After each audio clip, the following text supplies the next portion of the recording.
Pour finir ce chapitre, nous allons parler à présent des raccourcis clavier les plus utiles qu'il faut absolument connaître sur After Effects. Donc il y en a plein, mais je vais vous donner vraiment ceux qui vont améliorer grandement votre productivité, votre manière de travailler, donc c'est vraiment les plus utiles.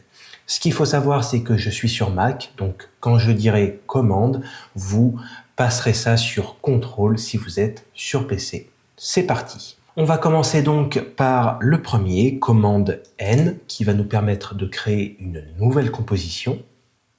Donc là, on fait annuler. Il y a par la suite commande Y qui va nous permettre de créer un nouveau solide. Donc on verra par la suite à quoi nous servent les solides.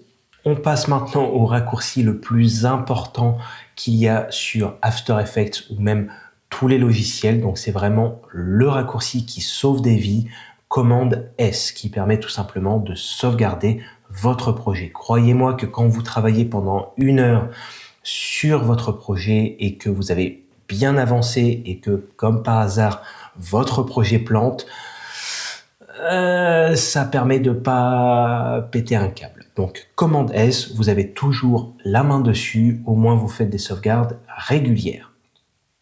On passe maintenant sur les raccourcis de composition. Donc là, on va sélectionner par exemple notre texte. On va pouvoir le dupliquer en faisant commande D. On peut aussi dupliquer une vidéo ou un média dans notre fenêtre projet en faisant commande D également. On peut couper un média en deux. Donc on va sélectionner par exemple notre texte chouquette.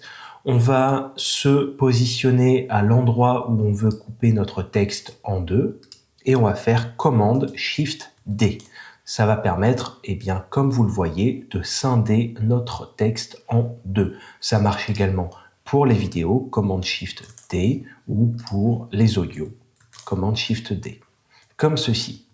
On va passer maintenant au raccourci de transformation de médias. Donc là, en sélectionnant notre vidéo, par exemple, on peut voir les outils de transformation ici, donc le point d'ancrage, la position, l'échelle, la rotation et l'opacité. On peut voir tous ces outils de transformation en déroulant notre média. Donc on le déroule, transformer, et on peut voir tous les outils de transformation ici. Si par exemple je souhaite voir uniquement la position, on appuie sur la touche P. Si je veux voir uniquement le point d'ancrage, j'appuie sur la touche A, point d'ancrage. Si je veux voir uniquement l'échelle S, pour la rotation, la touche R, l'opacité, la touche T. Si je souhaite à présent voir uniquement la position et la rotation de mon fichier, j'appuie sur la lettre P pour afficher la position et j'appuie sur Shift R pour voir la rotation également. On peut voir la position et la rotation. Là, par exemple, je vais ajouter une image clé sur ma position, ce qui me permet de faire une animation. On va un petit peu plus loin. Je modifie la position.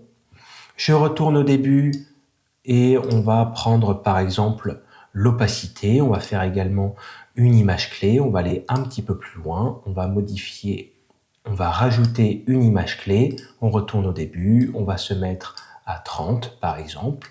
Si je souhaite voir uniquement les outils de transformation auxquels j'ai ajouté une image clé, rien de plus simple, j'appuie sur la touche U. Ça va me permettre de voir toutes les images clés que j'ai dans mon média sans avoir à dérouler l'intégralité de mon média. Donc là, si par exemple on fait ça, on peut voir tous nos outils de transformation. Si j'ai envie de voir que les images clés, j'appuie sur la touche U.